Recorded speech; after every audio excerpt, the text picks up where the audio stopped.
Do you have a problem with negative self-talk? Hello, I'm Andrew G. Marshall, and I'm here today to try and give you some ideas about how to deal with it.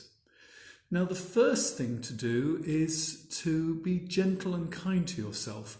Don't think that, oh, I'm just this terrible person that has all this negative self-talk, because you'll find that the vast majority of us have exactly the same problem, that we've all got this cruel voice in our head going round and round.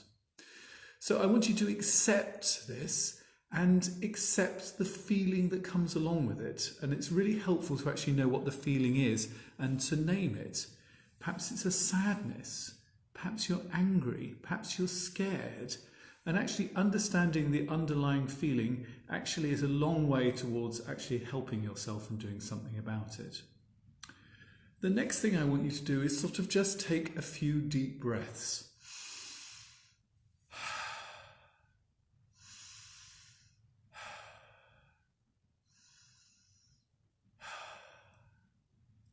And I'd like you to sort of imagine your thoughts going past you. I often sort of imagine that I'm lying in the long grass on my back and I'm watching the sky, and each cloud is a different negative self-talk. And you just watch them go by. You don't actually have to engage with them. You just sort of say something like, oh yeah, that's one about you'll never amount to nothing. There's one that says, oh, you've got ideas above your station, etc., etc. As you watch them go by, particularly the ones that are very strong, think about whose voice is it? This is something I often say to people in my room when they are getting really, really self-critical. I actually stop and say, whose voice is this? And often it actually belongs to somebody, perhaps your mother was very loving, but she could also do some very cruel put downs. Maybe it was your father who did this, or there was a teacher at school, or there was somebody that bullied you. Whose voice is it? And it's actually really important to understand actually some of this negative self-talk has actually been put in there by other people, and it's probably no longer valid. Another good thing to do is to take dictation from this negative self-talk, because once you get it out of your head onto a piece of paper and you just literally take dictation, you don't actually comment on it or make it seem a little bit better by editing out the nasty words, put it all down. And once it's all down, you've actually got a great catharsis from getting it out of you, but you can also go back and challenge some of these thoughts, because it's very likely that they're going to be exaggerations, like you'll never amount to something. Well, how do we know never? You always do this. Well, actually, you don't always do it. You sometimes do it.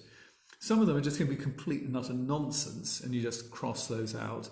And the ones that are we've got these exaggerations, always, never, those kind of things, put in sometimes or occasionally. And that can actually help because you're distancing yourself from it. And the next thing I would like you to do is practice, and this is something you need to do on a regular basis, what I call loving compassion.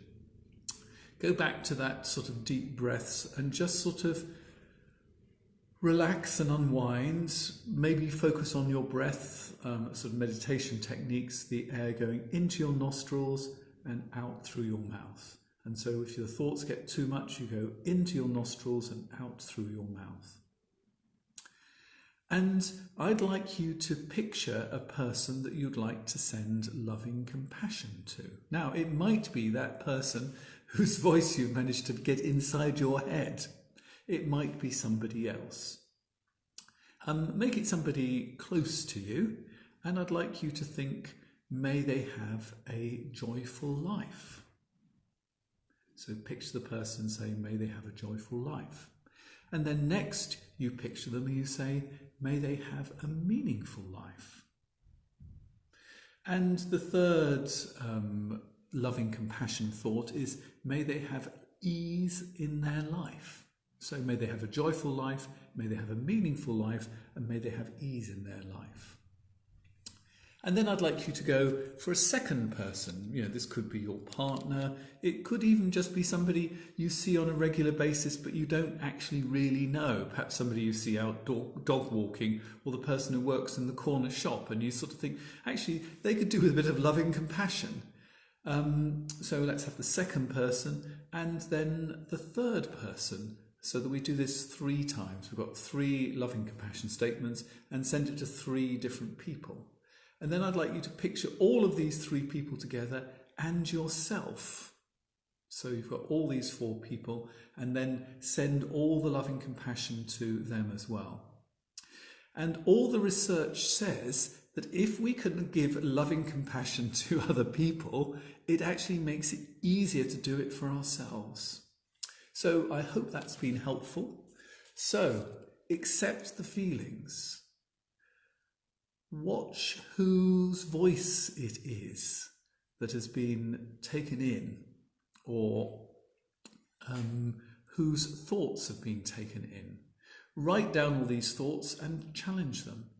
Practice loving compassion. I would do it on a daily basis, different people every day, but when you've got your picture of the 3, add yourself in and send the loving compassion to all of them, because the research says if you can offer loving compassion to other people, it makes it easier to offer it to yourself. So I send you loving compassion today, and I hope this has been helpful, and I hope we'll meet again soon.